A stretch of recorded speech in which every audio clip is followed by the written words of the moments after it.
चोरों के टोले की तहरीक अदम एतमाद के लिए तैयार हूं, वज़ीर आज़म की ललकार। मिलसी जलसे में तूफानी खिताब, कहते हैं डाकू मेरे खिलाफ तहरीक अदम एतमाद ला रहे हैं। अदम एतमाद की नाकामी की सूरत में जो आपके साथ मैं करूंगा उसके लिए भी तैयार रहें। लंदन में बैठा भगोड़ा पैसा वापस लाया तो पेट्रोल की कीमत आधी कर दूंगा। नवाज शरीफ गीदड़ है, ये 2 मरतबा मुल्क से भागा, बॉलीवुड की तरह मरने की अदाकारी की। जायदादों का हिसाब लें तो कहता है बच्चों की हैं। जरदारी मुल्क की सबसे बड़ी बीमारी है। शहबाज शरीफ को जो वोट मिले पालिश करना शुरू कर देता है। फजलुर रहमान के होते हुए यहूदी साजिश की जरूरत नहीं। इन्हें कभी मौलाना नहीं कहूंगा, ये अपनी आखिरत की फिक्र करें। वज़ीर आज़म का खून के आखिरी कतरे तक अपोजिशन का मुकाबला करने का भी ऐलान।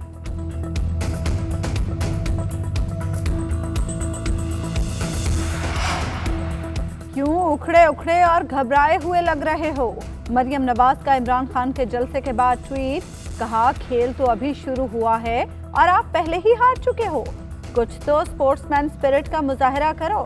इमरान खान हिस्ट्रियाई अंदाज में बोलते चले जा रहे हैं। इक्तदार हाथ से जाता देखकर इंसान किस तरह जहनी तवाजुन खो बैठता है। इसको अखलाकी इक़्तिदार ना दुश्मनी का ज़र्फ है, ना अपने ओहदे की इज्जत का कोई पास होता है। पहले इसने सबको गालियां दी, फिर कहा रियासत मदीना की बुनियाद अखलाकियात थी। अल्लाह पाकिस्तान को आपके शर से महफूज रखे।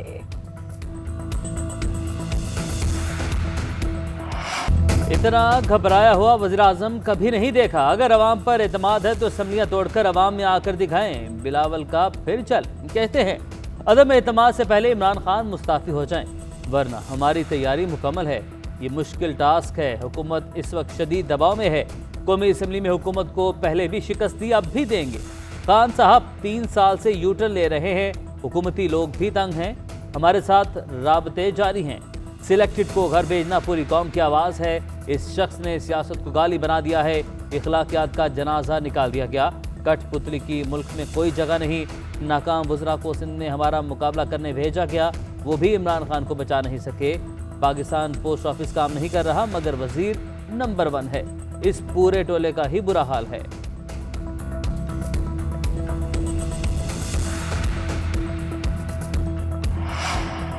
फवाद चौधरी ने स्पीकर के खिलाफ भी तहरीक लाने का चैलेंज दे दिया। कहते हैं कहा था तुमसे नहीं हो पाएगा। मैदान भी है और घोड़ा भी। अब ये ना कहना अंपायर न्यूट्रल नहीं।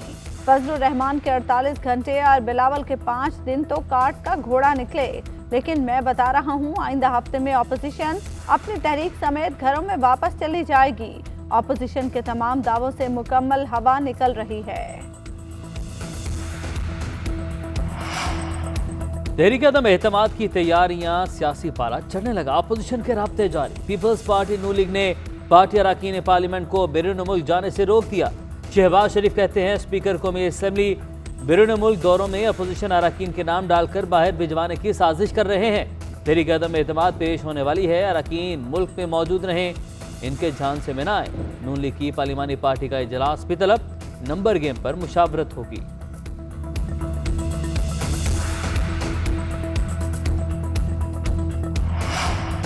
वक्त से 6 माह पहले इलेक्शन हो जाएं तो कौन सी कयामत आ जाएगी। शेख रशीद ने बड़ा बयान देकर सियासी चेमोगोइयां बढ़ा दी। बीबीसी को इंटरव्यू में शेख रशीद ने कहा वक्त से पहले इंतखाबात पर अपोजिशन को मुज़ाकरात की पेशकश करते हैं। हालात ही ऐसे हैं, मिल बैठ कर बात करने से मसाइल हल करने की ज़रूरत है। बातचीत होनी चाहिए। इत्तेहादियों के साथ साथ अपोजिशन में शामिल जमातों से भी मुज़ाकरात हो सकते हैं। तहरीक अदम एतमाद की कामयाबी के लिए हमारे नंबर्स पूरे हैं। मौलाना पुरुमीद कहते हैं हुक्मरान जमात के वज़रा सरकारी खर्चे पर मुल्क से भागने की कोशिश में हैं।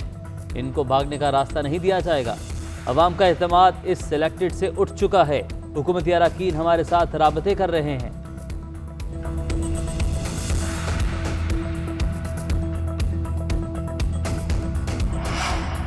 तहरीक इंसाफ का सिंध में मार्च चार्टर ऑफ डिमांड के साथ खत्म हो गया। शाह महमूद कुरैशी ने कहा अवाम के हुकूक की बात कर रहे हैं। सिंध के लोग पीपल्स पार्टी के इक़्तिदार से थक चुके हैं। वो पीपल्स पार्टी के मुकाबले में माकूल मुतबादल चाहते हैं। तहरीक इंसाफ एक बेहतरीन मुतबादल के तौर पर मौजूद है। अली जैदी बोले वज़ीर आज़म का फ़ोन आया है कि खुशखबरी है, इस्लामाबाद आ जाएं। मार्च ख़त्म करके वापस जा रहे हैं।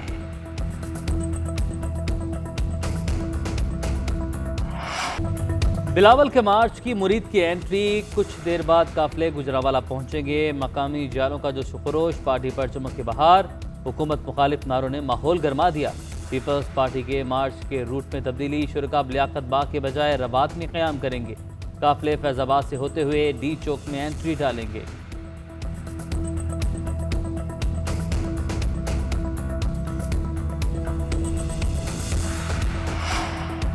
मेरे अंदर का भुट्टो खत्म नहीं हो सकता, नदीम अफजल चंद दोबारा जाले बन गए।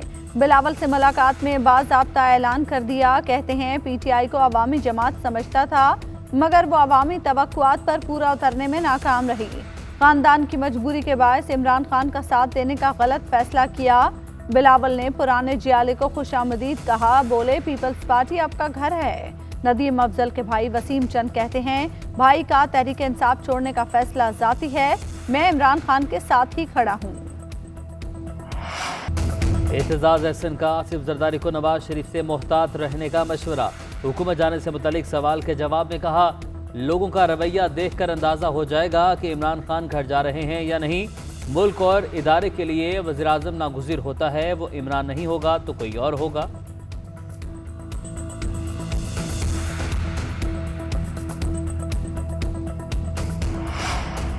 खबरदार, अपने मुशीरों से रहें होशियार। स्पीकर पंजाब असम्बली परवेज इलाही का वज़ीर आज़म को पैगाम। कहते हैं वज़ीर आज़म के मुशीर गलत बयानी से हुकूमत और मीडिया के दरमियान खलीज हायल कर रहे हैं। पीटीआई मेंबरान को मखसूस चैनल्स में ना जाने देने पर तशवीश है। वज़ीर आज़म और पार्टी क़यादत फैसले पर नज़रसानी करें। कुछ अखबारात और मीडिया हाउसेस के इश्तिहार बंद करने पर भी तहफ़्फ़ुज़ात हैं। इश्तिहारात पर पाबंदी बज़ाहिर पीका ऑर्डिनेंस के तनाजुर में लगाई गई।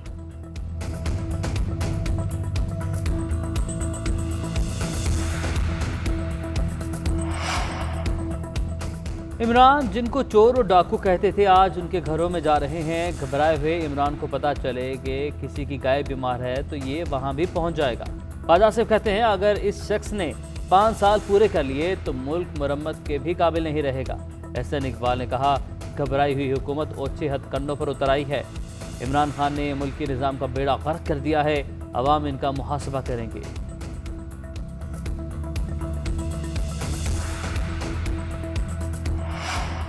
जनूबी पंजाब की आवाम से जो वादे किए थे वो पूरे कर दिए। वज़ीर आला पंजाब का मेलसी जलसे से खिताब। कहते हैं, हम आवाम के सामने सुरखरू हो गए।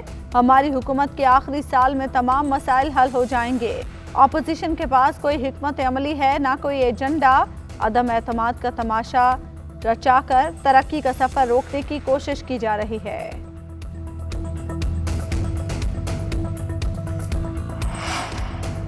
मेलसी जलसे में वज़ीर आज़म की यूरोपीय यूनियन को भी ललकार। कहा, यूरोपीय यूनियन से पूछता हूँ, जो खत आपने हमें लिखा, क्या वो आपने भारत को भी लिखा है? माजी में नेटो का साथ देने से पाकिस्तान को क्या मिला?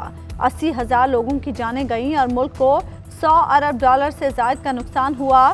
क्या यूरोपीय सफीरों ने हमारा शुक्रिया अदा किया जो हमने उनके लिए किया?